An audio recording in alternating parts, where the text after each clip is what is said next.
Welcome back. Today, I have Nour and Gigi from the YouTube channel Making Caca. Let's go and talk to them.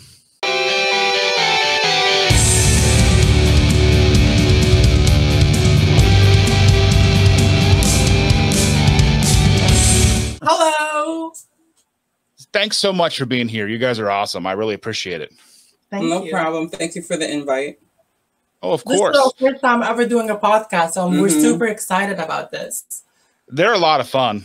I still have that imposter syndrome. So, don't we? One thing that I wanted to ask that really kind of shocked me when I found your videos. You guys have about 60 some videos, I think, if I looked correctly. How come you guys have only have 130 subscribers? What's going on? You guys are awesome. You explained this to me. Well, the thing is that I've never been good at promoting anything.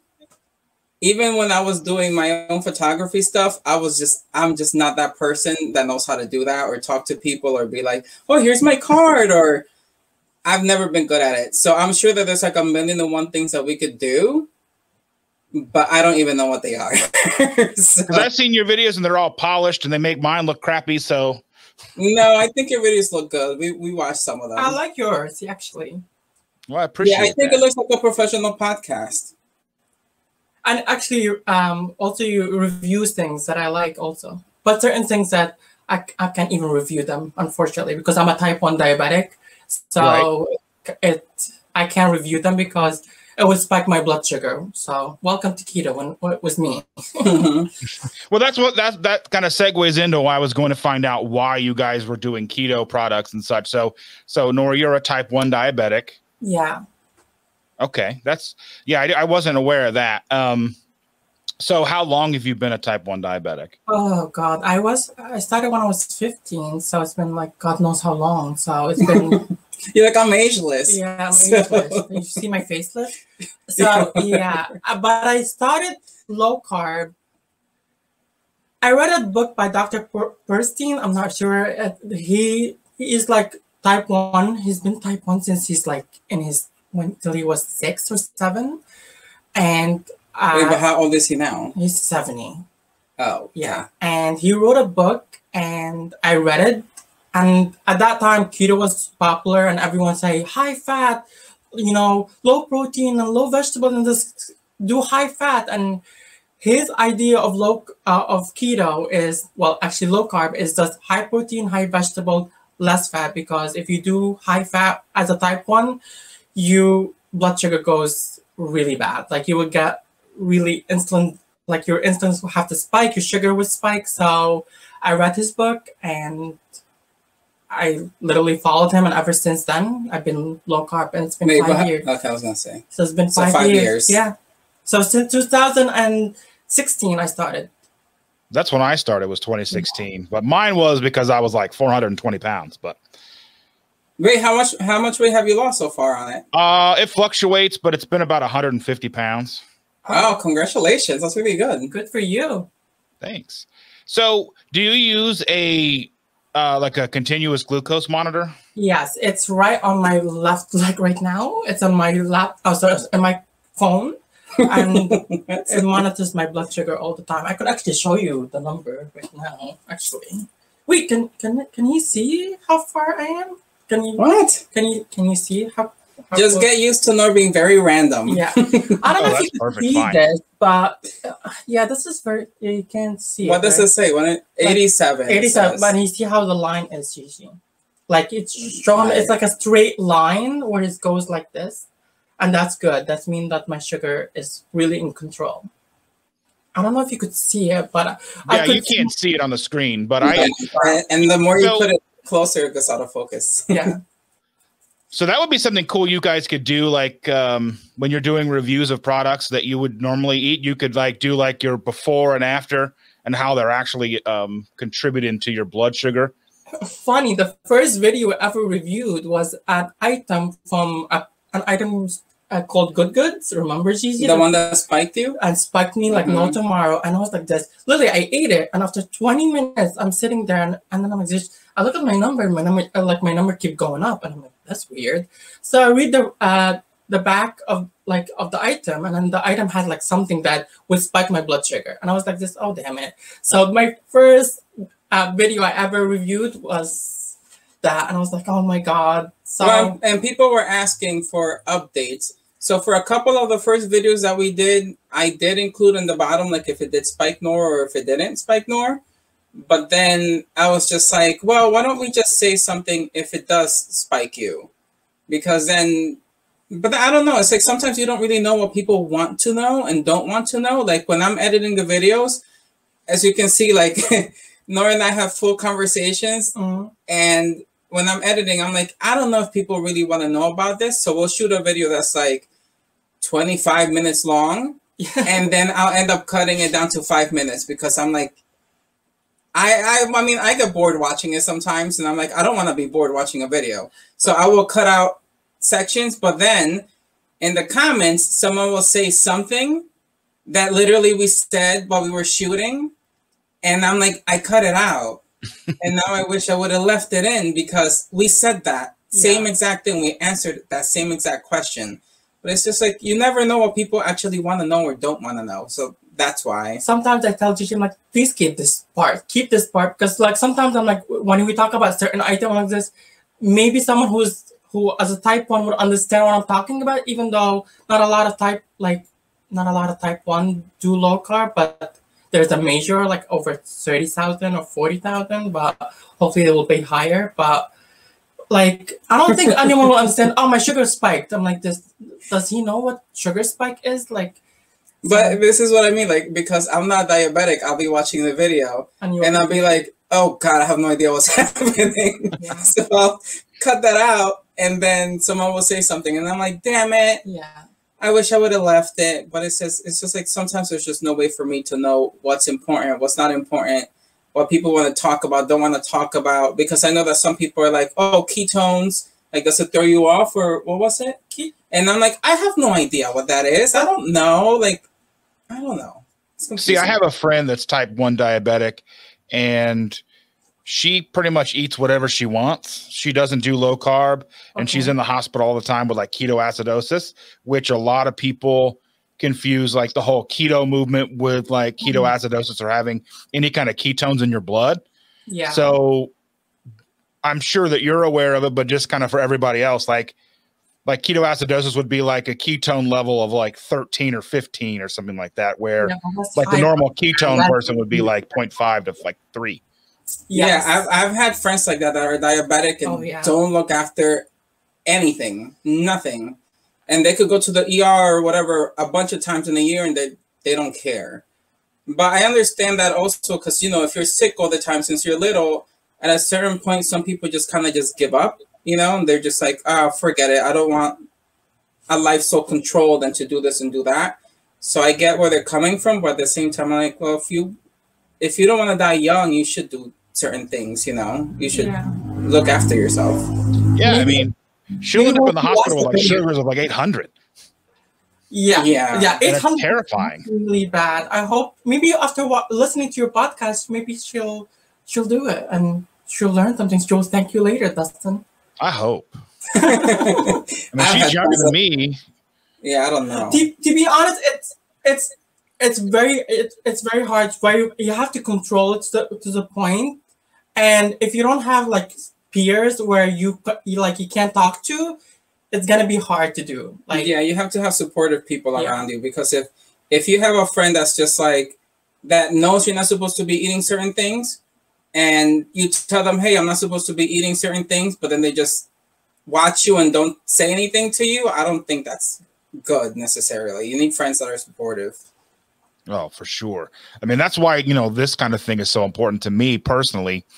I've had so much help over the years with various podcasts and YouTube and all kinds of things like that. Instagram, obviously, being a huge thing. So me trying to do these podcasts, this YouTube channel, pay that forward, trying to get more information out there that's on a relatable level, because I think a lot of people will kind of go start looking for information, and it's overwhelming. I mean, it really is. Like if I really feel bad for somebody trying to start keto now versus like in 2016 when I started, it almost seems like way, way more overwhelming now because there's 2,000 YouTube channels. There's endless blogs and websites and stuff where when I, in 2016, when I was starting to look, there was like, maybe 3 different podcasts, maybe a YouTube channel. Yeah. And then it was still kind of new on Instagram, I guess, but. Yeah, you have to be careful with the information that you find online. Like, I'm not throwing you under the bus, Nour, okay? But I wanted to try keto because Nour just kept talking about it for ages. You also wait. Kat also told you to try keto before. Kat? Yeah, I remember. Oh, I don't know. Yeah. But Nour was the one that I knew, the first person ever to mention keto to me. I didn't even know what keto was. Yes. And then I was just like, fine. Okay, let me try it. So I'm trying it, living my life. And I'm like, oh, this is easy. Eat cheese, chicken, whatever. Like I was doing very well. I felt more energy, more clear-headed. I did feel better. He had very good. Yeah. He kept telling me his focus was on point. I love that. And I loved it. But then come to find out that I have genetic high cholesterol. So my cholesterol was like 300 at that point. And my doctor was just like, what are you doing? And I was like, I don't know, I'm trying keto. And he's like, are you out of your damn mind? Like, keto is not for you because of your genetic, problem. So like whenever someone's going for like a diet or eating a different way or a change of lifestyle, I suggest go to your doctor first, because even with me getting sick and things like that, there's a lot of things that if I go online to try to look up information, one thing will say you can eat broccoli and the other one will say don't eat broccoli. And I'm just like, which one is it? I don't know, which is why now I'm going to a nutritionist. So before starting anything, I always suggest to people, like, just talk to your doctor first before you go online, because if you go online, just like with anything, you might find super wrong information that might not be good for you, like specifically. Oh, of course. So like finding out that you're a cholesterol hyperresponder is one of those things, like, and there's a lot of studies coming out now, like, does a cholesterol of like 300, if it's the right kind of cholesterol, does it actually matter? Yeah. That maybe the doctor may not keep up on. So, I mean, there's a plethora of information out there. And I mean, sadly, it's really up to us to do our due diligence and to work with our doctors. Because my GP, when I first started, had mentioned, he's like, if you want to lose weight, you got to be in ketosis. And then he left it at that. He didn't tell me what that meant at all. I mean, I've had doctors that literally I sometimes leave more confused than when I went in, for sure. So you do that's why I'm like, okay, I'll listen to my doctor. Then after my doctor, I'll do a little bit of research and see like if what he said or she said matches up to what they told me. And then according to how I feel, then I go with it. Because, when you go to doctors also, they're like, oh, take this medication, take that medication, do this, do that. And I'm like, if I listen to you, I'll be a pharmacy at this point. And that's not what I want necessarily. I just want to take steps to get healthier without like 10 million medications. The cholesterol thing, I take medication because unfortunately, that's something that I don't know how else I will get control of. I mean, other than losing weight and things like that, but he even told me that even if I do that with my issue, he doesn't know if it'll go down. Yeah. But, what can you do? And that's why I said, like, there's a lot of people out there doing studies on that very thing right now, like the whole, like, being a genetically predisposed to being cholesterol hyperresponder is what they call. At least that's what some of the people that I deal with, like on Twitter and stuff, talk about. Where you go and you do keto, then you're like, where someone like me, my cholesterol goes into the normal range, but it's like through the roof. Yeah, right? It just went insane. But does it go into the roof? Does that actually, if it's like, the right type of, if it's like big and fluffy and happy cholesterol, is it being 300? Is that a problem? Is that actually dangerous? Or is that just something your body's like, this is what we do? Oh yeah, I'm not really sure. I just know that when he saw the numbers, he was just like, yikes. Like that's not even possible in any other way other than genetic, and you need to take the medication. He actually didn't even give me an option. he just sent the prescription in for the medication and told me to go pick it up. He's like, you're really bad. Now, according to, the test is fine, but yeah, I don't know. I would love to get off the medication. That would be great. So I wouldn't have to take it anymore. But your medication has no side effects usually whatsoever. Like, yeah, that's what they always tell you. Yeah. Well, the issue with the cholesterol, because like from my understanding, cholesterol regulates hormone function. Mm-hmm. So if you're taking like a cholesterol inhibitor, then that has the possibility of messing with other hormones. So there may not be side effects, but you don't know what else it's doing. You don't know if it's like messing with like growth hormones or, messing with insulin levels, because insulin's a hormone, all that. I mean, it's a really delicate balance. And whenever you throw that medication in there, it brings that cholesterol number closer to what they want to see, but then there's no follow-up to see what else it's doing. So that's why medication scares me. Yeah, it scares me. I've been very, not anti-medication, because I feel like if some people need it, they do need it, but I've been very like, even if I have a headache, I won't take a Tylenol, I'll just write it out. But like, you can't take Tylenol. Well, I took Tylenol. I'm allergic to Tylenol, but I took Tylenol the other day when You did? Yeah, I was just like, screw it, I have to. You did, and you didn't tell me. Because I had the kidney stone, and remember, about the stupid kidney stone, I'm sure, but I didn't know what it was, and I was in so much pain, and I just was just like, you know what, I'm gonna take the Tylenol, and whatever happens, happens, because I cannot deal with this pain right now. And nothing happened. Wait, you didn't get any allergic reaction, Gigi? No. I just passed out and woke up and I was fine. No, you passed out, Gigi? Okay, that tells you something. I went to sleep. Wait, there was a point that I wanted to say about the cholesterol thing. Because I know that Gigi can take Tylenol. Sorry, about the cholesterol thing, my doctor actually said to me that they were thinking at one point of putting that medication into the water supply for like all the water in the U.S. That's so scary. Yeah, because he said that it was so safe that they were thinking about it. And I actually remember before he said that to me that I had heard something about them thinking of putting some kind of medication into the water. And I was just like, that's ridiculous. They wouldn't do that. And that's the medication that he was talking about. But they do it with fluoride. Yeah, because apparently it's so safe that they just wanted to put it into the water so people can drink it from the tap. Yeah, that's terrifying. Yeah, that's what he said to me. So scary. Okay. Yeah, I don't think anything's that safe. I mean, I don't even think fluoride really should be in the water. I know that it's been there for, decades and such, but yeah, and it sucks because we can't stop these people from doing whatever they want to do. Like, you would really have to gather up so many people protesting to get things to stop, and we as a society can't come together for most things. So it's sad, but it's true. Yeah. Oh my God. Yeah, that's why I want to talk to I want to talk to every kind of person I can find, you know what I mean? Not just like keto people. I mean, granted, majority of the people I've had on thus far have been keto, but I mean, you guys are the 5th guest I've had. So I mean, it takes me a little time. I have a friend coming on in like a couple of weeks. She's not keto, but she's done some pretty cool stuff. But I just want to be able to have conversations with all kinds of people, because especially right now, I think it's so important because we are so divided in just about every single aspect. Like, like I like chocolate. How dare you say you like chocolate? You know what I mean? Like, yeah, I knew that the country was divided, but I thought it was more like hidden a little bit, and then all of a sudden everything started coming to the surface, and I'm like, oh my God, it's worse than I thought. Like, we can't get along about anything. We can't get along about a pandemic. We can't get on the same page about anything. Never did I think that people were this bad. I think human nature is weird. So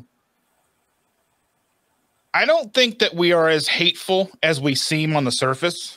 I think a lot of it's played to us in the media, and a lot of it on social media. Social media allows a lot of people who don't agree to just butt heads, right? So if you see an article and you want to comment on that article section, the people who are like super into that article and the people who are super against that article are going to go right in and start butting heads. And I think a mass majority of people are just like, you know, I mean, like, because I mean, you go out to the grocery store and it's not a huge like fist fight. There's not fist fights every day in the grocery store. I mean, it's not like in real life, you know? No, thank God. But during the pandemic, I've seen a lot of people yelling at each other in public. Really? Yeah, like remember even at the Dollar Tree, there was that humongous thing, and I was like, oh my God, someone's gonna get murdered. And then I've gone to Walmart and like ran into people yelling at each other. And I mean, there's things where even I as a person would get upset about, and I would want to say something, but then I'm like, you know what? It's not even worth saying anything to anyone. Just you do you and I'll do me, you know? But it's a weird time. This whole pandemic thing has brought up a lot of things, I think, inside of people. And I hope that once this is over, it gets better for people. Maybe everyone's under a lot of stress right now, and that's what it is. I don't know. I don't know. I mean, I just think I'm an optimist, I guess, and I kind of think that we're better than that.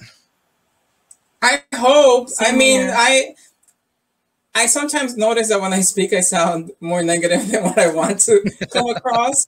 I would love for people to get along, but I also think I'm gonna get like. I also think that human beings aren't made to be nice all the time, honestly, because I can't imagine that everyone at some point is just gonna get along and everything's gonna be great. I think life would be kind of boring if that's what life was. But I also don't want people killing each other and acting crazy towards each other. I think people should be nicer to one another. I don't think there should ever be violence. I don't think, you know, like that. But will it ever happen? Maybe I am pessimistic because I don't think that will ever happen where people know how to behave. But maybe I am, I guess. I don't know. I'm opposite of you, Shishi. I think if you have your life together, you wouldn't be acting like that.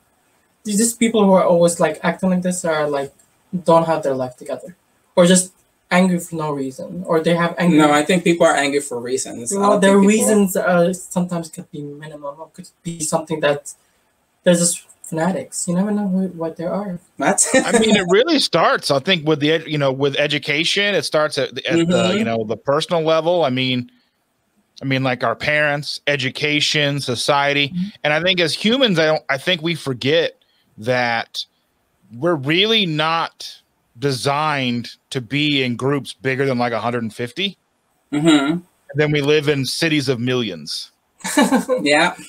So, I mean, that plays against us real bad. I mean, that's like we get into like cliques and then, then that group think is real because it's kind of like how we survived all those millions of years by being, with our little group, and we were hunter gatherers moving from place to place, or whatever country you were from, wherever your origins are, doing what you did there. But it was all relatively similar with like 100 people. And then you start putting all those groups together, because when they would run across each other, they would fight. And then you start putting that, like by powers of 1, 2, and you start, like Los Angeles and stuff has like 20 million people or whatever, right? That's too many people together. I mean, I don't know what we're going to do about it. We got to learn to, hopefully we'll evolve faster than not, but. I try to take that into account. I try to take that into account that, grandma's not going to, because my grandma doesn't understand stuff that, she doesn't see things the way that I see. I'm lucky that she's still around. But, we don't see eye to eye, but I don't necessarily argue with my grandma about things because she's almost 89 and she's made it this far thinking the way that she does. And she's probably not going to think any different before she dies. But I mean, yeah, it's hard because there's people in my life that they think a certain way. And to me, it makes absolutely no sense. And it makes me angry. And I'm just like, I don't get it. Like, I don't get why you think that specific way. And no matter, like, you could show them facts, you could show them, like, doesn't matter, like, video, evidence, whatever kind of evidence you want to show them, and they'll still say that that's not true. They believe whatever whatever they want to believe. And it's just, like, it doesn't make sense to me, but it makes sense to them. And there's a lot of people out there that that's just how they are. And arguing, think it's strong, for real. Yeah.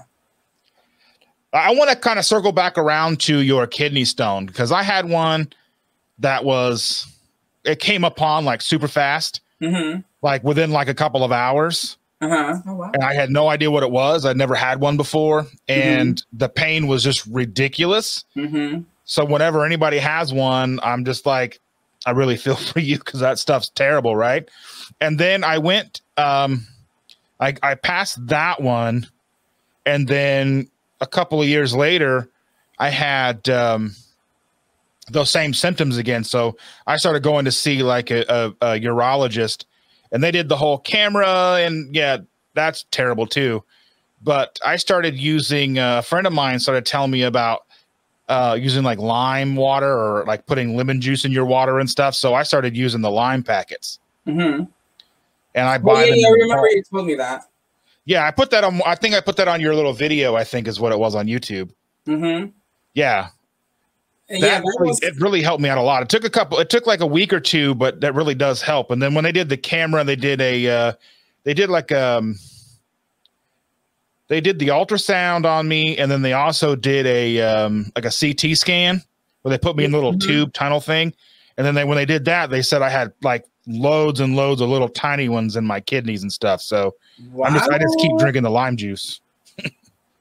Oh my God. Well, the doctor, I just went to see the doctor like maybe a few days ago. And because every time they check my urine, there's always like traces of blood in it, like little small amounts. That's been a thing. And I remember even when I was little that happened. And my mom told me that that's just like a family thing, that all of them have that for some reason. And the doctor was like, well, maybe, have you had kidney stones before? And I was like, doctor, do you think I would have gone to the ER? Like acting how I was acting, if I had ever gotten one, I would have known what it was. I had no clue whatsoever. It was just ridiculous. And I would just be like standing, like, you know, like walking around like a pregnant lady, you know, just trying to calm myself down, trying to do everything. Even after I left the ER, I got in my car, and as soon as I pulled out of the hospital, there was a stoplight, and I actually had to get out of my car, and I was like holding onto the hood of my car, like, like just breathing, like I thought I was gonna die. And they sent me home. They didn't tell me I had a kidney stone. Nothing. They somehow found it, but I guess through the paperwork, like maybe they just didn't see it in there somewhere, and they just sent me home.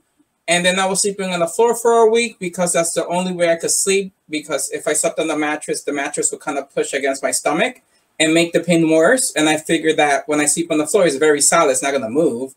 So the pain was a lot better when I slept on the floor. It was just one of the experiences that I wish to never have ever again in my life. And I'm trying to just look up tips and things about what to eat, what not to eat, you know, and things like that. And I wish I would have known what it was when I went to my nutritionist, because then I would have asked questions when I saw her.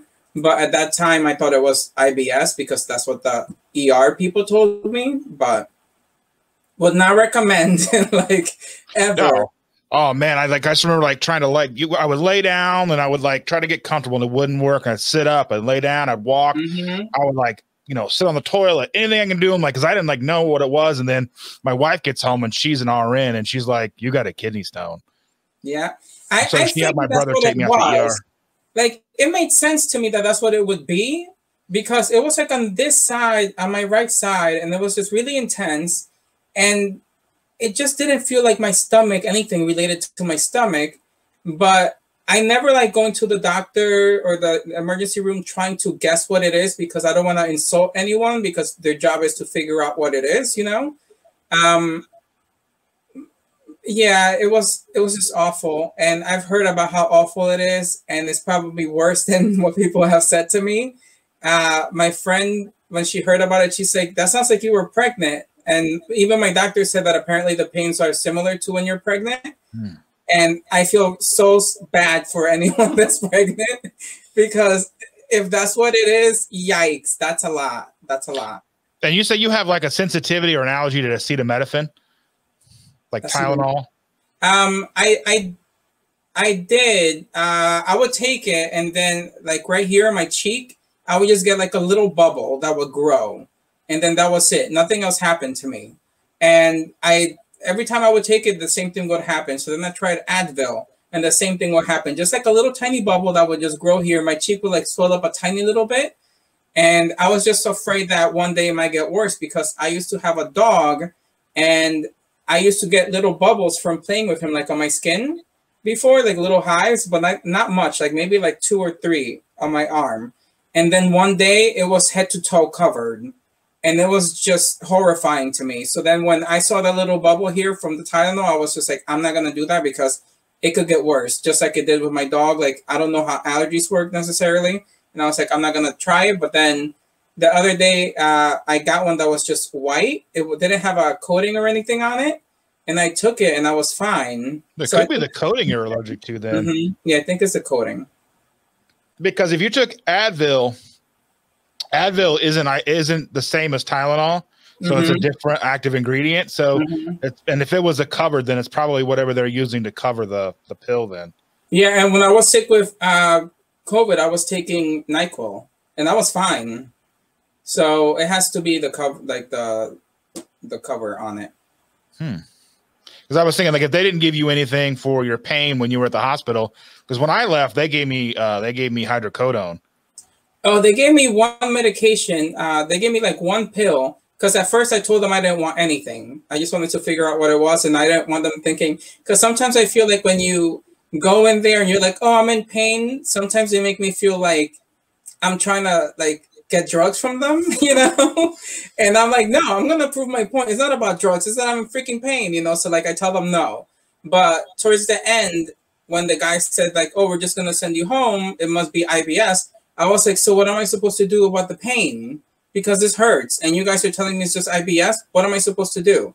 So then he offered like some pill, and he gave it to me, and I took it, and then it just made things so much worse for me. Like before I left, I was calm, and it wasn't hurting as bad. As soon as I took that pill, and I started like walking out, I was in so much pain, and then they gave me a prescription for me to go pick it up, and I was like, I'm just not gonna use it. Like I'm just not because.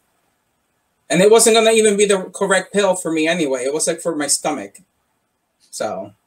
Yeah, I mean, if they're giving you something for IBS and that just made your kidney stone pain worse, then I definitely wouldn't feel that. Yeah, I mean, I felt it just because I felt bad just because they harass you, like call you like 10 billion times. Like, oh, your prescription's here. And then I feel like I'm responsible for picking it up. But it's upstairs somewhere, so I guess if I ever have a stomach pain that's that severe, I'll take it. But so, do you actually have IBS? So, did you ever have symptoms of IBS prior to this, or is this something they were just diagnosing new?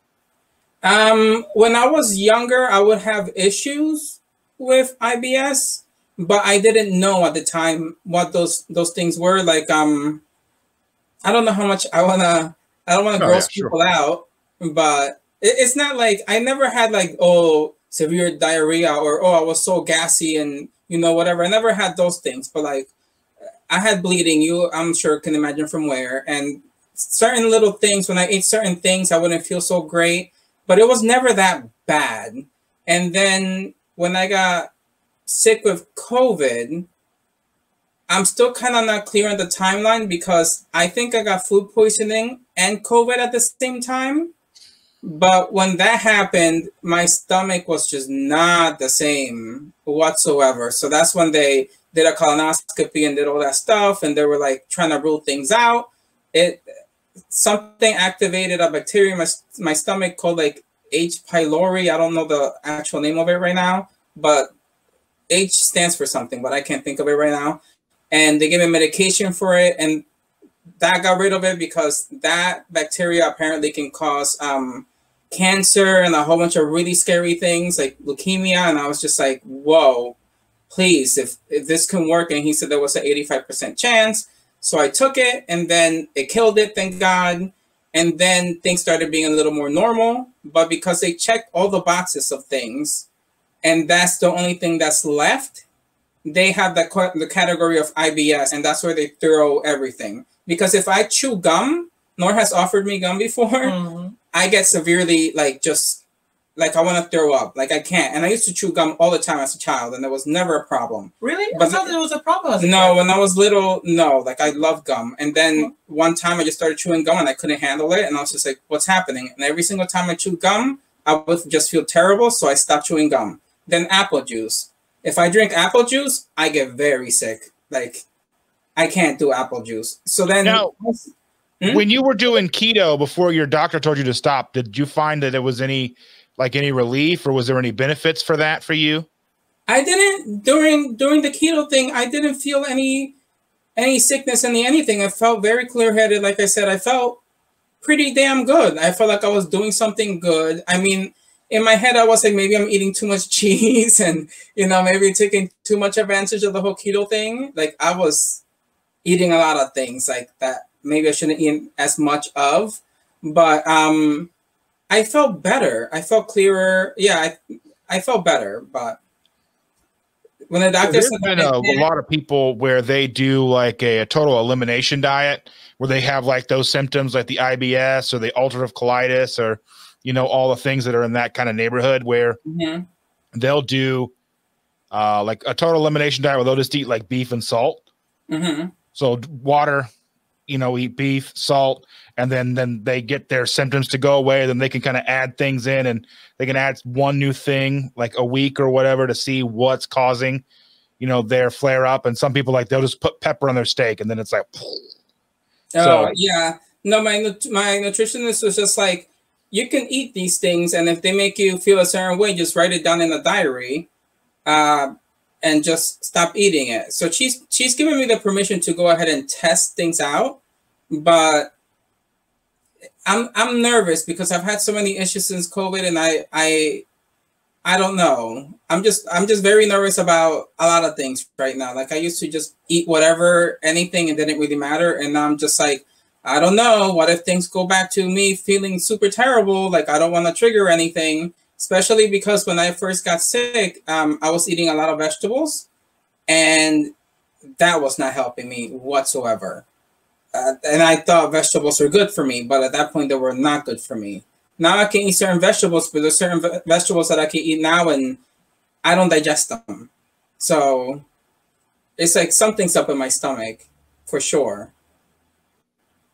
Yeah, I mean, there's so much stuff going on out there with like our diets, and everybody really is different. So, I mean, that's why I want to talk about as much of this as I can. I mean, some of it's gross, but I mean, it's gross to a good amount of people, but then it's going to be the people who may watch this and go, that's what's happening to me, Yeah. Like, I mean, to me, I think that if you get food poisoning too much, or you upset your stomach too much, you can trigger certain things. That's just my idea of what's happened to me. Because when I first started getting like really sick, Nour and I went to a keto restaurant actually in London, and we had the same exact meal, like a cheesecake and a pizza with pepperoni, like the same exact keto meal. And as soon as I left and I started walking, I just felt like I needed to throw up, and I was like, damn it, something is up. I was like, what the hell? And I was sick for like 5 straight days, and they got to the point where I just felt like I was dying. And I was like, Nour, like, you have to go get something because this has to stop. I thought it would go away because I had food poisoning one time before that, like a couple of years before that. And it went away after 2 days. This was just not going to stop. So thank God that she got me medication. But then after that, like a week later, I got on a plane. And then a few days after that, I had COVID. So I'm just like, I don't know what happened there. But I'm sure that since my stomach was not in a good position, and then COVID came like a predator and just like lashed onto me, I was just like, I'm going to destroy whatever I can in you. So that's what happened to me. And that's what ended up with the whole, after 6 months of me just not feeling good after COVID, I just got mad at the doctors. And I was like, listen, like, I know that you guys are saying, oh, it's COVID. We don't really understand, the side effects and whatever and this stuff. I was like, I don't care. Like, check whatever you need to check. Like, go in my stomach, do whatever you need to do. And I had to like almost force them to do the colonoscopy. If it wasn't for that, they wouldn't have checked me. So I would say that if you ever feel something, even if the doctors are making you feel crazy or not listening to you, Like they're there to like check what you want them to check, you know, like push for what you feel, because they can't go in your body and, you know, figure it out for you. Like you have to say, I feel this way, and just push until you get what you want out of it. Yeah, for sure. Like that happened with me when I was having my issues. Like they went in with like the camera, and, you know, and even though my wife was like, you don't want them to do that. I'm like, well, you know, I want to figure this out, and still kind of came away with not really knowing what it was. So I just kept drinking the lime water and stuff every day. And but the camera better, for you, you're talking about, I don't know how to say it, like, is it urethra? Or did they go to the front or the back, I guess? They went through the front. I don't even want anyone that is not intimate with me to look at that area. So I don't even know how you would do that. What? Like, I don't want a doctor looking at my stuff unless it's like, there's no other way possible. Oh, is what I'm trying to say. I know, I'm very like, no, how dare you? Well, I mean, they had to like numb it, and they had to put like this little device thing around it. And then I was leaning back because I'm like, I'm not watching them do this. And they came in with like this. It was only a few seconds. It was probably maybe 15, 20 seconds total time. But I'm just like, and my wife's laughing at me. She's like, I told you didn't want to do this. The colonoscopy for me was like a breeze. They knocked me out. I woke up and I was done. I actually woke up and I was like, did I even move from this room? And they were like, yeah, we already finished. And I was like, very surprised. But if I have to be awake, well, that sounds like torture. What you had to me sounds like torture. It was about 15, 20 seconds of the weirdest sensation I've ever had in my entire life. I can only imagine. That horrifies me. Now, my wife had a colonoscopy, and I remember I dropped her off and I waited in the parking lot, and then like I brought her home, and they put her out like, because I think they use like propofol, so it's like you're out, you're under, but it's only very short lived, right? So you're out, you're under, then you're awake. It's not like a full on like medical anesthetic or whatever. But she was like, that was like the best 15 minutes of sleep I've ever had.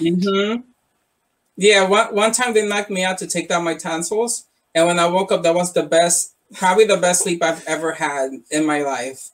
It was heaven. But yeah. All right. So we've been ignoring Nour the whole time. Yeah, I know. I literally kept thinking that. I was like, Nour. I'm enjoying the conversation of you guys talking about his problems, which is like, I want him to be all fixed, because I feel bad when he has this kind of stuff. Oh, before you ask no questions, I just want to say quickly, because I will catch something that you said and think about it like 10 minutes after you said it and not respond when you say it. Because when you said, oh, you guys only have this many subscribers, you should have more, I forgot to say thank you. To say thank you, because I literally, compliments and me, they just go over my head. And then I'm like, oh, I forgot. Like, I should say thank you. Like, I'm not a wild animal. So that's what I just think. I'm the same way. So, like, whenever people, like, compliment me, like, especially, like, with the weight loss and stuff, like, you're doing such a great job. And I'm like, thanks. Yeah. It's weird, you know? Go ahead. So, I mean, I totally understand that, because I'm the exact same way. I like compliments with me are really, I can give them out all day, but when someone gives me a compliment, I'm like, why would you say that to me? Yeah, I've had people get very mad at me and be like, can you just accept the compliment? And I'm like, okay, I guess. And I make it very awkward for them. And it's not on purpose. It's just that I just get really weird around like anything nice being said like that sometimes. So.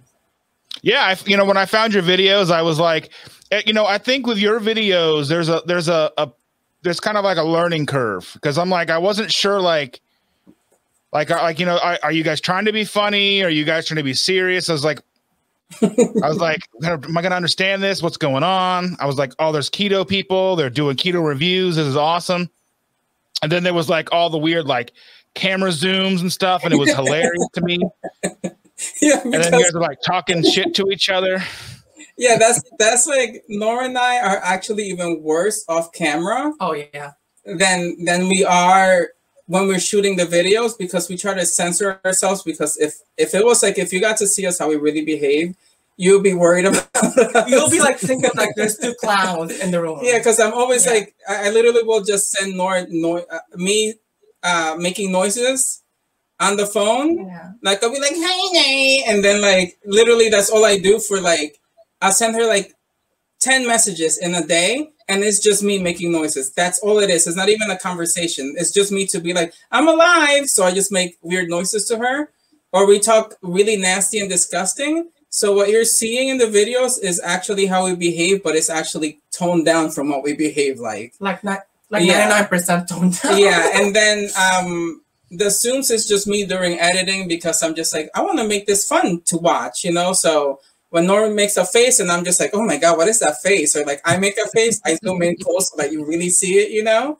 Because I just want it to be entertaining and like a good time. Because I know that sometimes, again, when I speak, sometimes I come across maybe negative, but I'm not trying to come across as negative. So I'm like, okay, let me add a zoom so people can see more of that. You know, I'm kind of joking or whatever it is, but I love the fact that your reviews, you guys didn't like everything and you were really open and honest about not liking those things. Cause I think that I feel that we're kind of negative on stuff a lot, like in our reviews and such. Cause like, you know, my wife will take a bite and she goes, yep, nope, I don't like that. It's so you have to be, because they're making all these products that sometimes just suck, you know, like at least we think they suck. And then it's like, who's taste testing these things? Like there's no way that for some of them that you would make that and be like, oh, yum, this is delicious. So sometimes I just wonder, like, what is it that they're thinking? Because it doesn't make sense to me. And I don't want to like be nice. Like if we ever get like them trying to, what is that called? Sponsor, like for food, I think I would probably say no, because I don't want people thinking that that's what we're doing. I want to make, because if we trash them, they're not going to sponsor us ever again. It's the honest truth. What happens if we don't like it?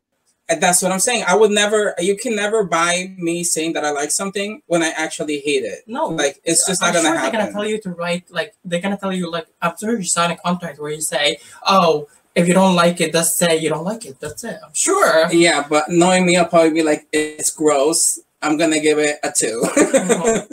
And then I'm going to offend someone. I tend to say things, even my therapist says that I'm a little too direct sometimes. And it's not me trying to be mean. It's just me trying to get to the point so that I'm not, you know, going all around like, oh, I don't know. I'm just like, no, I hate it. And this is why. And me and Gigi are very, like, when it comes to eating out, we're always like that. We're like, me and him. We're always rate food. We've been rating food since before the channel started, which is why I was just like, oh, we should do Nour's Keto Corner, because Nour was always making me taste like keto stuff, or at restaurants, it would be the same thing.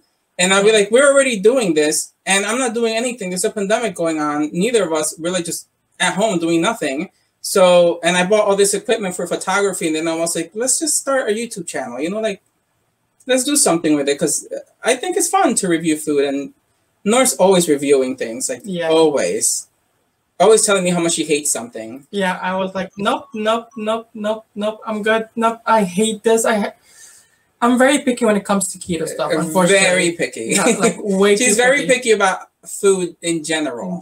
In general.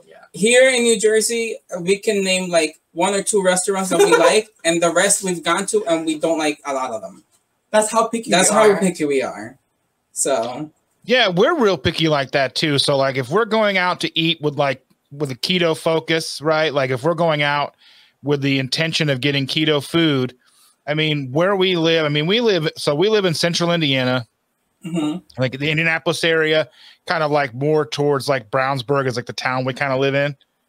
And we have this Mexican restaurant that we really like, because when you strip away like the beans, the rice, and the tortillas, there's still a good amount of food left. Because I kind of feel like if you go to like some of the chains to get like fajitas and you say, well, I don't want any tortillas, no beans, no rice, you get this little tiny puny portion because they want you to fill up on the chips and everything else, right?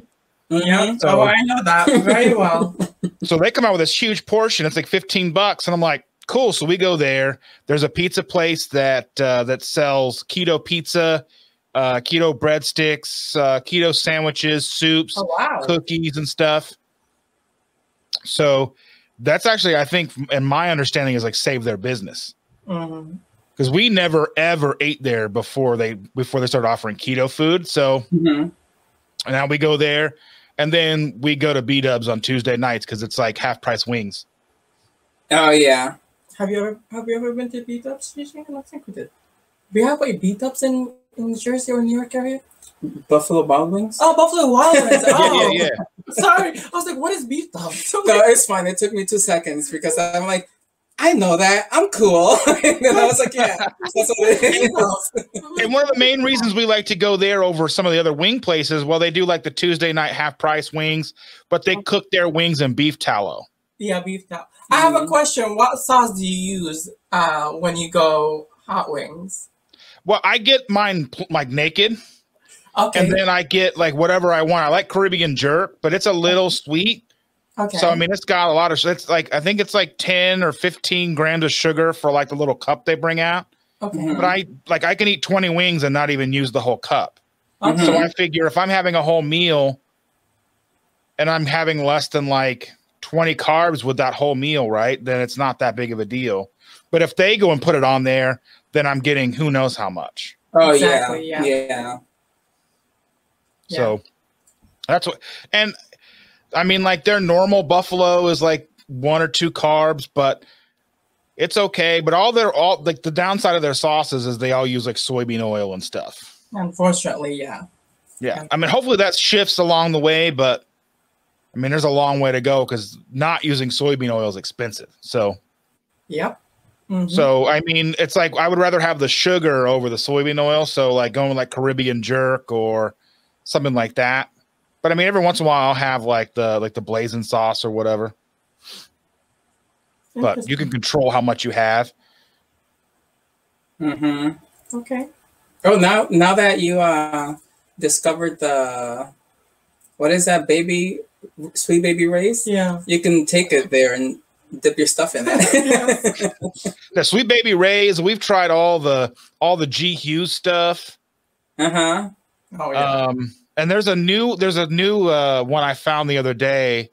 It's Kevin's.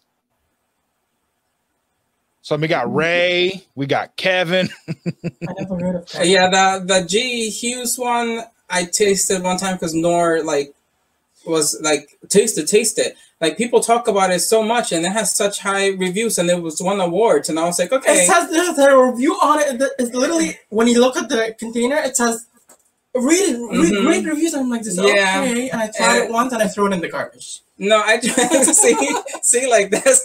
Never literally be like, oh, goodbye. But like I tasted it and it had like little pieces of something inside of it.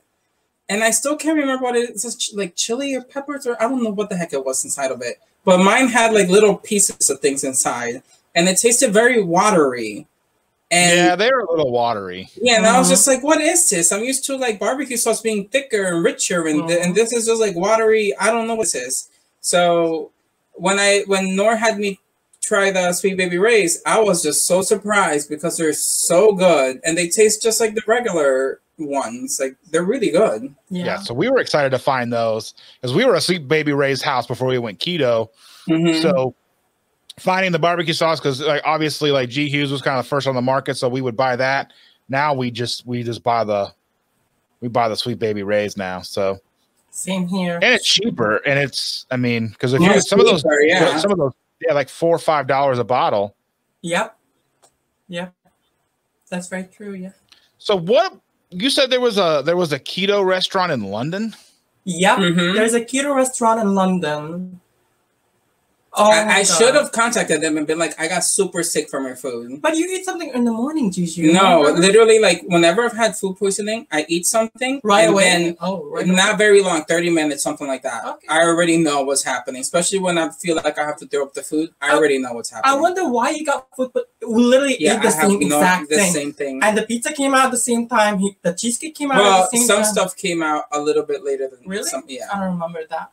Unless he gave me hepatitis, and I don't know, but like for sure, oh my God. I know what it is because whenever I eat certain things and I feel sick immediately afterwards, I know. Like, I just know. And that's what it was. But what was it? No, maybe I don't want to mention their name. I don't want to, like, trash but them, it's called Keto Restaurant. They're really good. like, no, they're really good, Gigi. Like, I didn't feel sick. Wait, but you didn't love it. No, I liked it, but it wasn't, like, the pizza wasn't, it was, the pizza, I can't. It was just cheese, tomato sauce, and pepperoni. Even if I had not gotten sick, the pizza, I did not like it. I hated the crust so bad. There was no crust. Gigi, the crust is cheese. Well, whatever, it tasted old, and I didn't like it. Yeah. I did not like it. It's like my problem with Blaze Pizza, that the crust tastes like pancake to me. Well, I've never tried Blaze Pizza. Oh God! Yeah, if you ever try it, you let us know what you think, because it tastes like pancake, so it tastes wrong to me. It doesn't taste like it goes together. Try to let us know, because I literally like it tastes okay. Would I want to get it again? No. When I'm craving pizza and I'm like, oh my God, Gigi, let's go out to eat. I'm like this. That's the only place I could get to eat. Then I eat it. Yeah, but sometimes she has coupons for like $20 yes. to go, like $20 off, and she still doesn't want to go. I'm like this. I have a $20 coupon for Uber Eats. Like, should I eat there? And I'm like, Gigi, no, I don't want to spend $20. Like, I don't want to spend $6. It's hard to find keto places to go to where the food is like really good. And the keto bakeries that we've gone to, I feel like, remember that? I do not mention the name because they were nice. Yeah. But we tried like 6 different things, and we spent like $80 or something, like a crazy amount. Like each thing was like almost $10, like for a muffin or a coffee cake or whatever. And after you eat them, they all start tasting the same. Like there was not much of a difference. So it's kind of hard sometimes to be like, oh yeah, I'm going to do keto, but then be excited about it because it tastes so similar. Even when we do the channel here and we have like all the bars, most of them taste exactly the same. Identical to each other. And they say that it tastes like cheesecake, and you know they don't taste like cheesecake. You know, it's always like a disappointment. So yeah, that's the thing. Like the plus side, if it actually tastes like something else that was okay. But then like I've tried different bars where like, oh, this is like peanut butter flavored ashes. Yeah. Yeah. Peanut butter ashes. Yeah. Yeah. I mean, it's like the way like it breaks down in your mouth and stuff. Yes, like yes. It's weird. I mean, there's real winners out there. Like I spend so much money on the high key cookies, like the little ones. Because my wife loves those, so I spend so much money on those. Chocolate chip? Wait, you like them? Yeah, the chocolate chip. Yeah, Nour loves those. I love these. Yeah. I like the peanut butter ones because they remind me of like the Girl Scout Do-si-dos. Really, you like the high key peanut butter one? Because I wasn't a big fan of these ones. When I saw them, like, oh Lord. Yeah, but see, that's the thing about things that remind you of things when you were a child. Because then, it's just like when the Fruity Pebble, the fruity cereal. Yeah. And I ate it, and I was like, oh my God, it tastes the same. It's taking me back. I guess a 10. Because for me, it brings me joy to eat it. But I'm sure, you know, there's people that are going to eat it and be like, oh, hell no. Like, what is this? I tried the Catalina Crunch I can have cereal. Catalina Crunch. Oh, yeah, she can't because it anything spikes from Catalina's Crunch spike my blood sugar. That's your blood sugar. Let me know when you eat Catalina Crunch. Yeah, but he's not. Yeah, but I want to see what, because some people could actually, their blood sugar could go up, Gigi, and they do not know it. Oh. That's the thing. Yeah. So I don't know what you get when you eat Catalina Crunch. Because if I got Catalina Crunch cereal, spikes my blood sugar. If I have their Oreos, spikes my blood sugar. Anything that company makes, I can't have. I'm trying to think. They use was it cassava flour or do they use chicory root fiber? They use something. I can't remember what they use. I think it's something that if I eat it, like a small portion. If I eat it, my sugar goes like this: 80, 100, 120, 130, and I'm sitting. I'm like, oh dear Lord. Like, so when you're testing something and you're monitoring your blood sugar, is there like obviously anything you eat is probably going to have some impact on your blood sugar. What's an acceptable like bump versus spike for you? That's something like, so if it goes up, like, was it like maybe 10 points, it's okay. But if it goes up 50 points, it's not. Yeah, like say for instance, like my blood sugar is 83. If it goes to 115 and it goes down again, I'm fine with it. But if it goes higher than 115, I'm like, nope, I'm never gonna eat you again. Oh yeah, if it goes over like 115, you don't want it. I'm like, nope, I'm good. I will never want to eat you again. Thanks. So I can't have Catalina Crunch, anything from that company, which is like a disappointment. Yeah, that's one thing that we're really lazy on is keeping like, because I have like the Keto Coach blood ketone meter, and I have the Rely On brand blood glucose thingy. But I always forget to try those out. Let me show you something. You want to laugh? Why? What are you going to take out? No, I'm going to show how many test strips I use, and you be like, "Are you serious?" Oh, the little test strips. Yeah, they're like all over my cars where they are. Let me show you how many test strips I use. You be like, "Are you serious?" Now these are all the glucose ones, right? This is the test strips. Yeah, this is how like I have a pile of them. Yeah, and this is why they're all over the bottom of my car. Like I have some because I could test like even like sometimes I don't trust the sometimes it's not correct because there's times I'm like, Nour, something's up with you. You might want to check it. Yeah. And she'll check it and it's completely normal. And I'm like, no, Nour, like I can see you in my eyeballs. You need to actually do the test strip. And then she'll check it and like the machine's completely off. Oh, yeah. So, yeah. So I test everything. So sometimes I'm like, I trust it. Sometimes I'm like, I don't think that number is right. Like I don't feel right. So I have to test it. So I test a lot. I sometimes test 12, 16 times. If I didn't have a glucose monitor, I could test over 24 times in one day. That's how, like every hour, I would literally test my blood sugar. Yeah. That's what you got to do. And I think that's the reason why we have so many people like, and that are type 1s that don't, or I should say that aren't successful. Right. Well, that, and I think a lot of times the doctor advice is so bad, like especially with diabetics. I mean, because with type 2 diabetics, they're medicating down to a HbA1c of 7. So they're medicating to a 7 where you should be like 5.5 or below. So they're basically because they're afraid that if they're medicating you to a 5, then you're going to get down to like a 3 and die on them or something. Exactly. My last A1C was 4.7. That's amazing. Yeah. Like I'm like really. Yeah, but they even tell her that she's controlling things way too much. Yes, and she needs to relax a little tiny bit. Because she's like this. Okay, but are you doing fine? I'm like, yes. I'm like, okay, and I'm like. Are you somebody that like, you didn't control it this tight that you might kind of go off the rails? Yeah, she always keeps telling me, you could go up to 120. I'm like, this woman, if I go up to 120, I'm literally going to have a major headache. I don't want, like, literally. Yeah, Nour does not like having a headache. If I get a headache, I'm like, I'm done. I'm literally done. I want to stay home. I don't want to do anything until this headache goes away. And this headache will go away in like 3 to 4 hours, 6 hours. God knows how long would it take. So once it goes to that high, I'm like, okay, forget it. My day's ruined. So I would definitely not tell you to back off, because my thing would be if that's where your comfort level is and that's where you're finding the success. Now, I mean, if you were to a point where you're like really manic about it and you're just like poking yourself every 10 minutes or something, then maybe. But like if you're finding success and it works for you, then I mean, I got used to it, to be honest. That's amazing. Like, I got used to it. Like, I want to stay 4.7. I enjoy being forced. Like, I feel more focused. I feel more. I have more energy.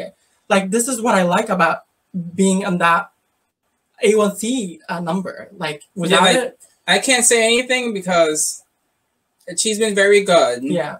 For a good amount of time. She was not always as good. Yeah. And it was a disaster. It was a learning point. It wasn't like oh, I learned. And no, trust me, there's so many. Yeah, it took time and trickery, and whatever she is doing is been working for sure, because Yeah, I had to deal with stuff. Yes. So someone's like, for me, like I was type 2 diabetic. It's, you know, and I was able to get my HbA1c under control down to like, it's been like 5.5, 5.4, whenever they check it. So I'm in the good range. And 5.5 is like is that 120 or one? I'm trying to figure out what the blood sugar number is of 5.5. No, 5.5 is, yeah, it's 115 or 113. I remember something like that. I have to look it up.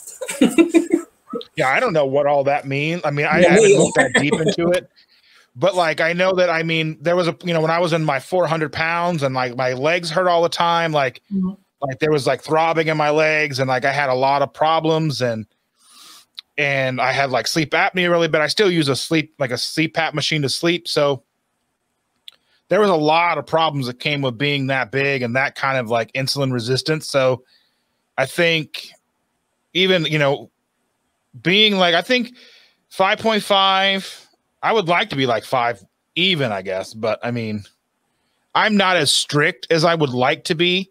And I kind of think that doing like the YouTube channel is probably going to keep me from being as strict as I want to be, because I do test a lot of products that are probably not actually keto friendly, no matter what the label says, as you can attest with like the Catalina Crunch stuff. And there's a lot of like label trickery, a lot of nutrition fact, like acrobatics going on.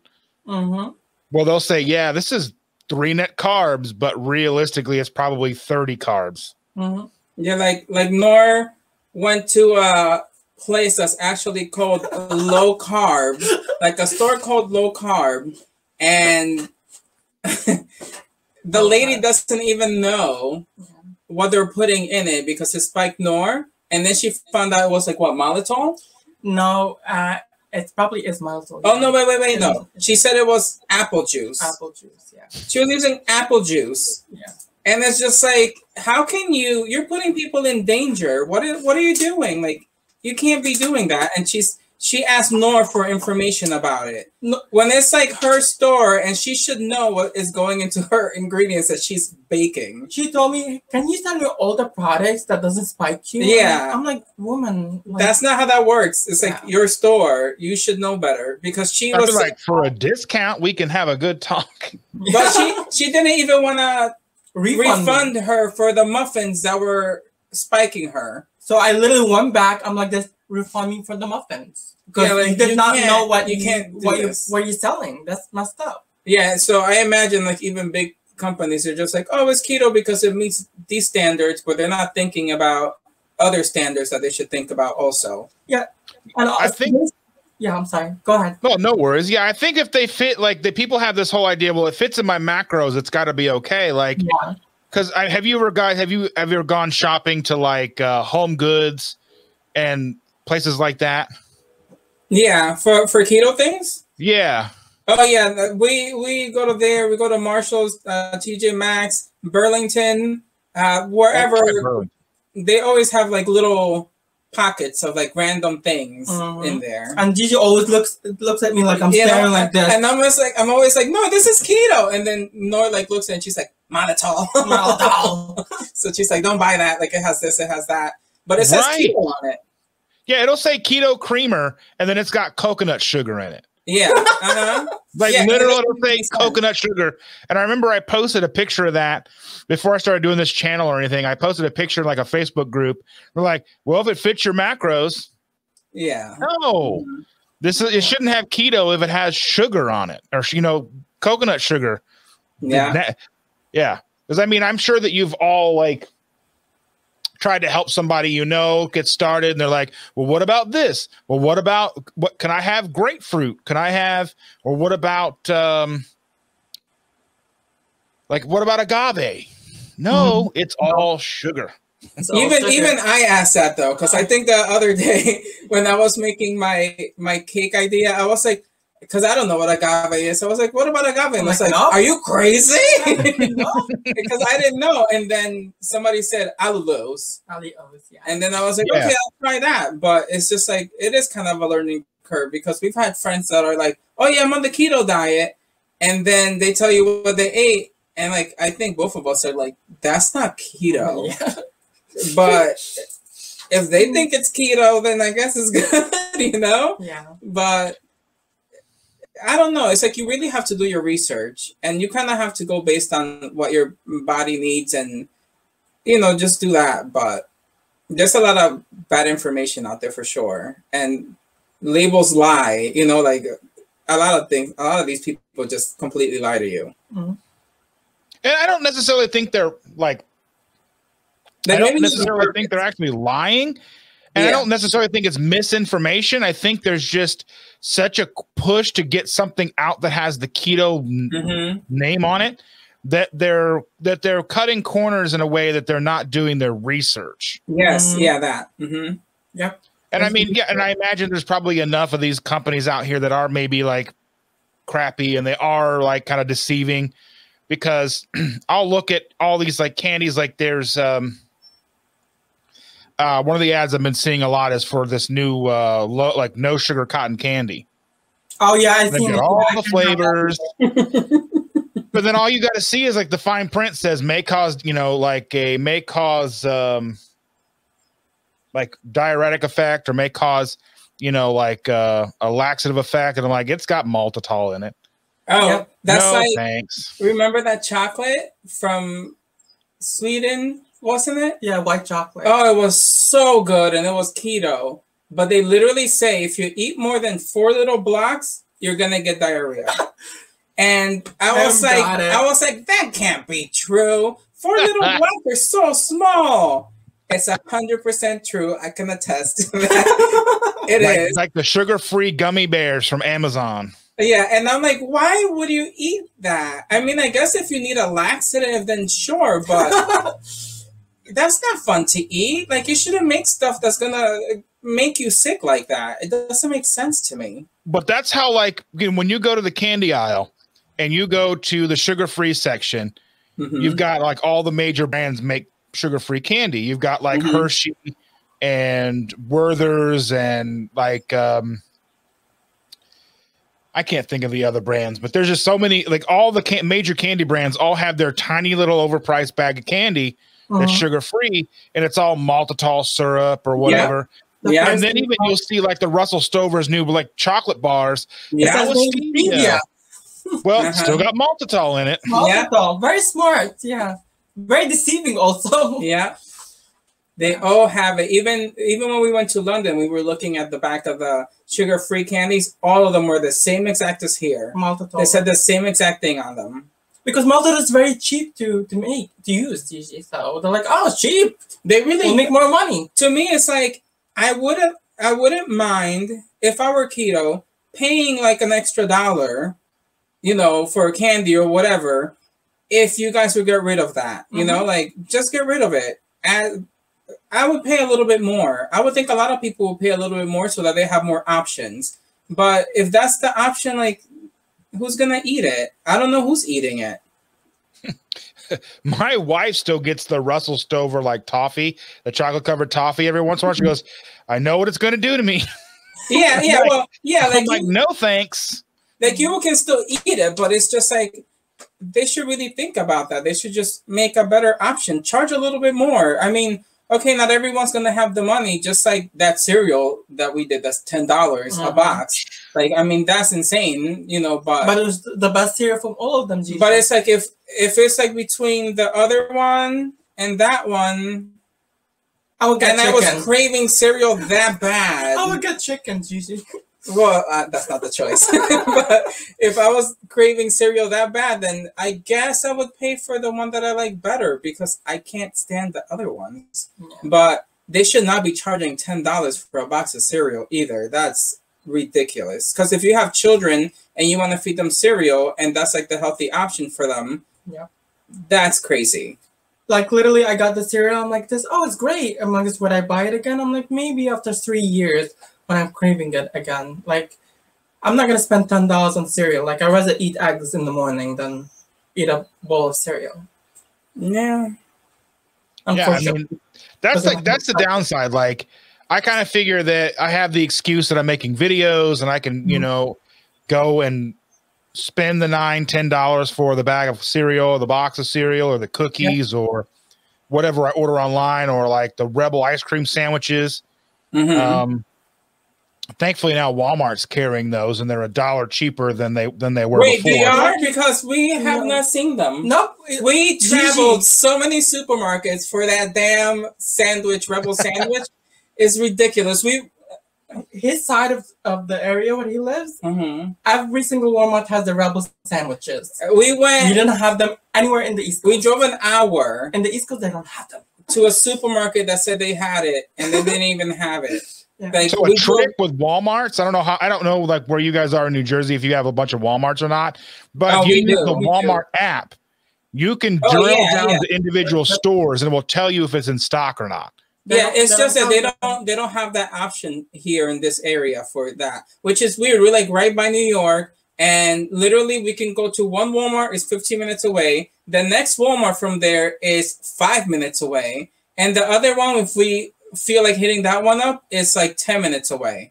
So we always hit those 3 up if we like really are trying to find something, and then we go to ShopRite, we go to Whole Foods, we go to so many places, and for some reason, some places just don't carry a lot of options around us. Like Rebel strawberry ice cream, Gigi. What, the only store has the strawberry ice cream? We had to drive for a while, like an hour away, to get the Rebel strawberry because I was addicted to it. Yeah. And now they sell it finally after like a year after I think. They started selling it at Stop and Shop by here. Yeah. But for some reason over here, maybe people don't care about keto that much. I have no idea. They don't have as many options as, let's say, California. Oh my God. It's like, they have every single option, but what are we going to do? Take a plane and carry a bag full of keto things, Do you guys follow Gourmet, like Gourmet Goes Keto on Instagram? No. Who's Gourmet? He's a guy that I found a couple years ago. He's had a couple of different times where he's gone from like 600 pounds down to like 200. Okay. Oh, wow. He's done it twice. Wow. And I know he was from the East Coast for a long time, and he just moved out to San Diego, and he works at like a store that's basically like just a full keto store. Wow. Yeah. So that's pretty dope. Keto store here? Well, we don't even have that here, but I mean, we have at least like the pizza place. A full keto store, like all this stuff. No. Actually, yeah. Well, I mean the bakery. Yeah, well, the bakery, but its bakery is gluten-free and keto. It's not just keto. I guess. Yes, I have someone who lives in California, and they're like this. Oh, we have this restaurant. We have this. I'm like, I mean, we have honestly thought about going to California. Yeah. And then buying things, but with a pandemic going on, maybe not like in a rush to do it, but at some point, because I used to live in Los Angeles and I kind of miss being there. So I kind of want to go to visit, but someday soon-ish, we'll go do that and we'll find other things to review. Yeah. Yeah. I was in Dallas like 2 weeks ago. The first time I've like gone anywhere since everything started. I flew to Dallas and had my In-N-Out burger because if you've never had In-N-Out in Dallas? Yeah, they have it in Dallas. They just opened up in Colorado too. Wow. Oh, I didn't know that. Would they ever open in East Coast? I don't know. They had a Carl's Jr. here, remember, for like 6 months, and then they closed it, and it was so good. We were crying in him. So we don't have Carl's Jr. We have Hardee's. Oh yeah. There's Hardee's here, but it's like it's not the same thing. No, Carl's Jr. I like it better than Hardee's. Yeah. Yeah. I don't think I've ever had Carl's Jr. Maybe I have. Maybe in Phoenix. I think there's Carl's Jr.'s in Phoenix. Oh yeah, no, I've only just here. There was just that one, and then they closed it. I think they were just trying to test it, but then the pandemic hit, and I guess people weren't going, so they closed it down. Yeah, we had Jack in the Box for a while, but I think all of those have closed down. If not, maybe one left. Oh, I don't think we've ever had Jack in the Box here, and I used to like that one also. Really like, but it's probably for the best because I really don't need to be tempted by like more food. Yeah, that's one thing that I'm glad that we don't have like In-N-Out Burger here.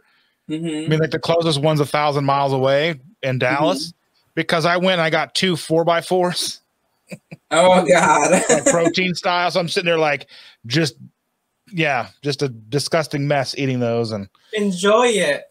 Oh, you don't get to eat them every single day. So enjoy it. I had a lot of fun eating that. Yeah. But then, I mean, that's like me, like literally when I go to Italy and I have to eat this pesto pasta and I have to go to the same place and eat like a pig. Mm-hmm. And then I'm like, well, when is the next time I'm going to be in Italy doing this? Like probably not for a good long time. So I'm just going to enjoy it for now, like screw it for now. But certain things are like triggers to me that I cannot be around because I have almost no self-control sometimes. He doesn't. But I mean, I do kind of now.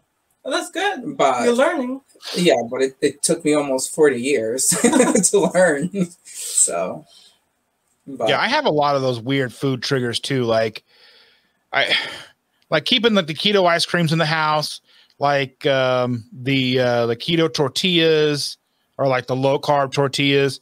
I mean, that stuff just makes me like feel like crap, but I still keep them in the house because I still have like a 17-year-old boy that lives here, and so I try to keep stuff in the house that he's going to be, because I don't cook anything that's not keto. So if you live in this house, you eat the way I cook. And then, but I do like, I mean, he gets popcorn and stuff. So I'm not a total butthead tyrant, Yeah.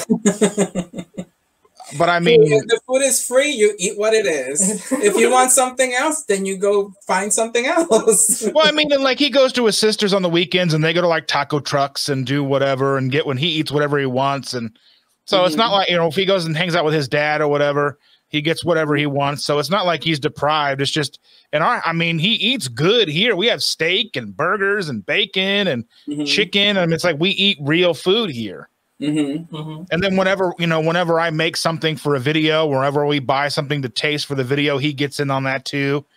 And we buy like the energy drinks and we split them because he likes to try the new ones, like the Ghosts and the Bangs and all the different weird flavors you can find, like the G Fuels and stuff.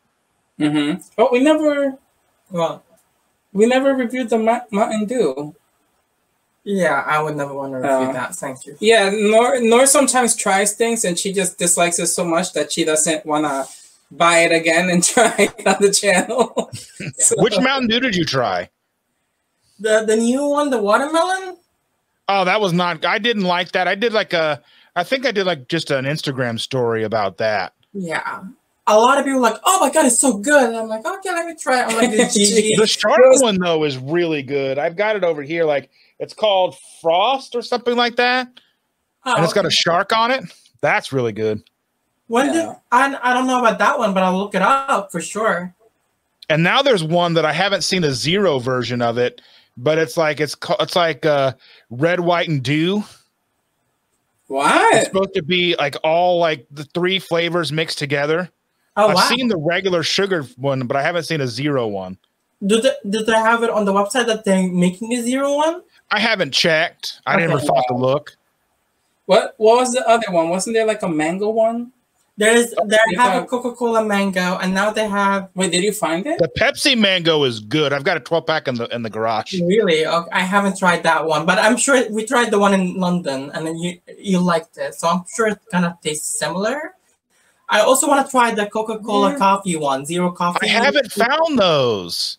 I found it. I didn't find it anywhere. No. Yeah, we looked. We haven't found it either. I gave up. So I was like, you know what? I gave up for now. I have a friend who posts on Twitter, and he does keto like whenever it suits him or whatever. But he posts those, and I can't remember if he's in, because he goes back and forth between South Carolina and Maryland. Yeah. But I'm like, I still have not found the zero ones yet. Yeah. Yeah. I want to try them so bad. It's like when Aldi had that keto bread. Oh my God. For ages, could not find it. And then I went to Baltimore on a work trip and I found it there. And what ended up happening? Did I give you? Yeah, no, I gave you a piece. You give me a piece. But then it turns out that that's not the best for you. And it says on the packaging that it can give you cancer. Well, in California, it says that you could get, like yeah, in California, there's like a logo saying. Yeah, but I'm like, why am I eating something that could give me cancer? Everything has that label on it now if it's sold in California too. Yeah. So yeah, a lot of things in California say that. I'm like, why does they do that in California, but they don't say that in the East Coast? Like, I have no idea.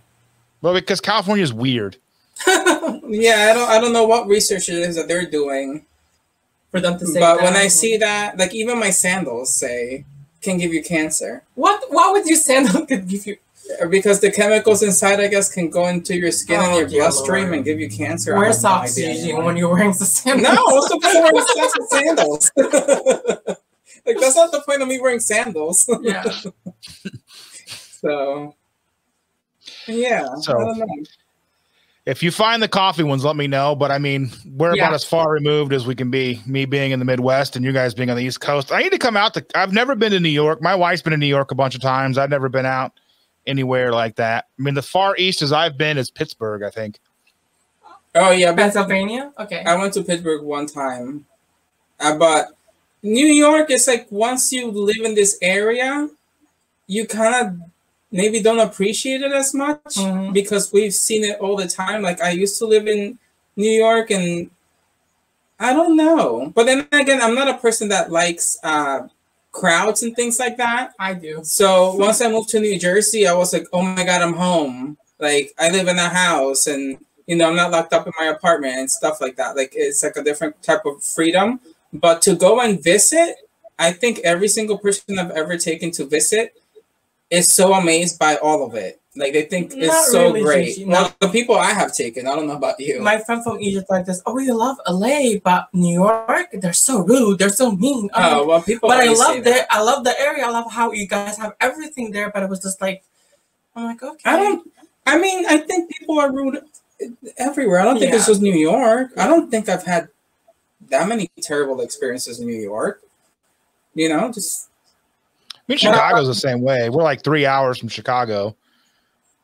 Yeah, when I went to Chicago, I remember I had a really good time when I went, even though I was sick for like most of the time I was there.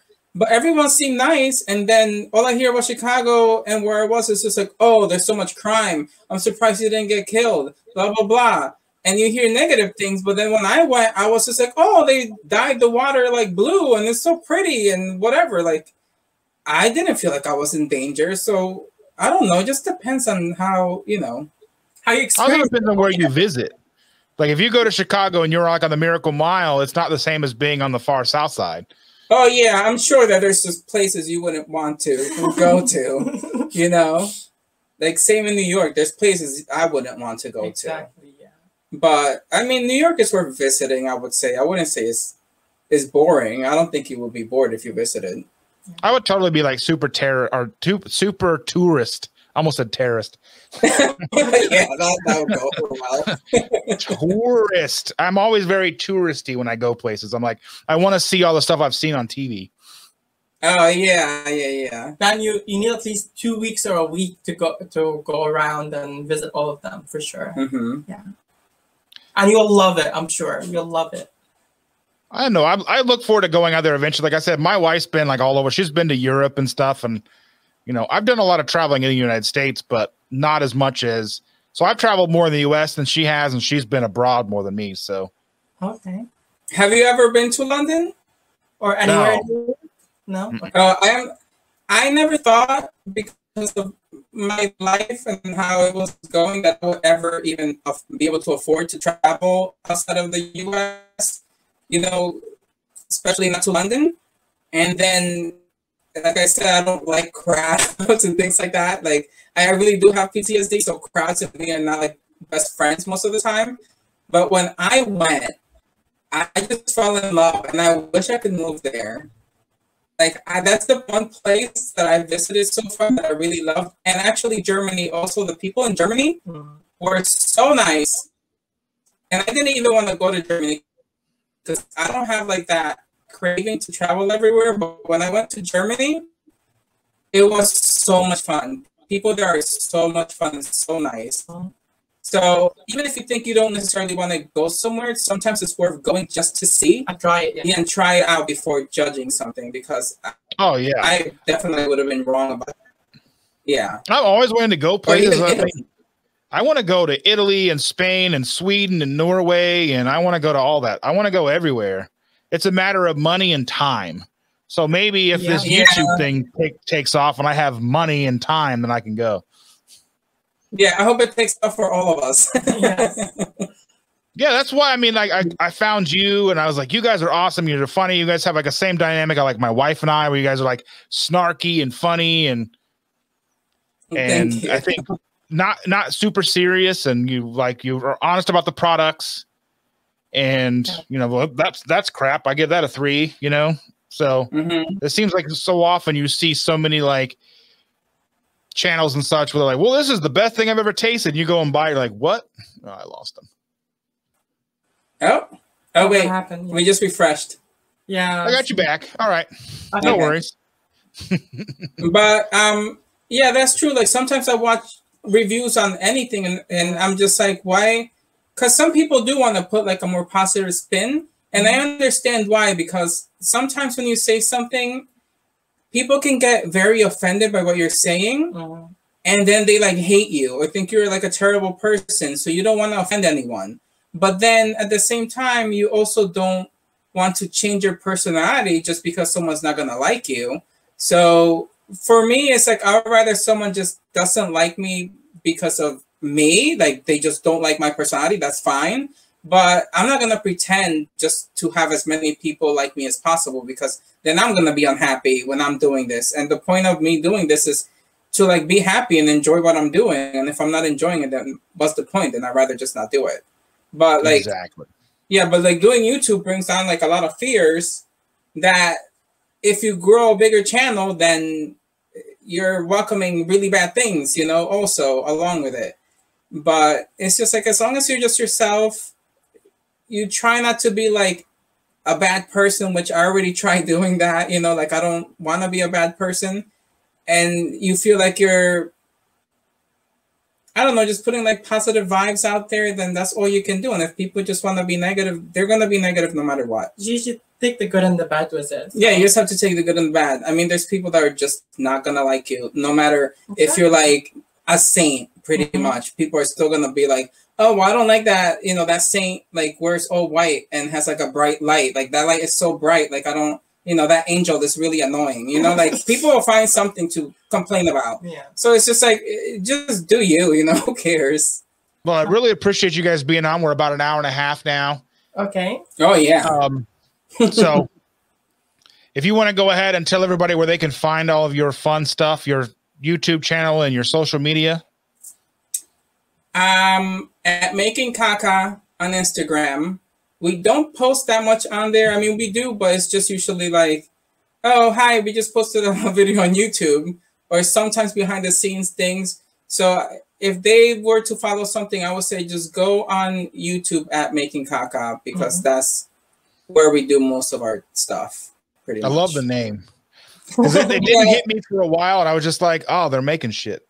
Well, yeah. You know what it is? Because when I was sick with COVID and I was thinking about the whole channel thing, I first just changed my Instagram account, like my personal one, into Making Caca, because my poop became such a topic because it wasn't normal, because I was like sick all the time and it never looked normal. So I would always hit up Nour and my friends like, oh, guess what I'm doing? I'm on the toilet making a caca right now. Like, you want to know what it looks like? You know, like joking. And it was all the time, and I would be laughing about it. And then I made the name, and then I just kept thinking, I want to make a YouTube channel. And then I kept thinking about how much I talk about poop. And it made sense, because I was like, Making Caca. Oh, like we're making shit. And I was like, oh, it makes sense, because that's what we're going to be doing, making shit and posting it on YouTube. So I was like, that fits, you know, like, and it's funny. And it's just like, you see that and you're like, what the hell are these people thinking? That's not professional. And I don't want to be professional. So it makes perfect sense for the channel to say that that's the name, Making Caca.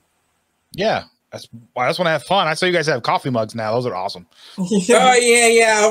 I thought it would be funny to, like, you know, drink and pretend we have like a classy channel. Like, that's why, like, the background, I try to make it classy so that whatever comes out of our mouth, you're still kind of calm when you're watching us. You know, so that's what I was thinking when I was putting things together, and I was like, oh yeah, we're just sipping out of our cups, oh, like so professional, but we're not professional. Not at all. Yeah, I'm not either. Yeah, well, it's more fun to not be so stuffy. Yeah, I don't want to be stuffy. I want to have fun. I want to talk to cool people. I want to have interesting conversations, find out about all kinds of stuff. So again, I'm like super happy you guys decided to come on and talk with me. It's been a lot of fun and I appreciate it from the bottom of my heart. I really do. Well, thank you so much for inviting us. Yep. And for actually thinking we're amusing enough to invite us to, your channel. Yeah. Like, that's really nice of you. So we are very happy to do it, and we'll do it again if you need us. Oh, of course. Again, thanks guys so much. And we'll see you next time. See you next time. Thank you. And nice meeting you. Nice meeting you.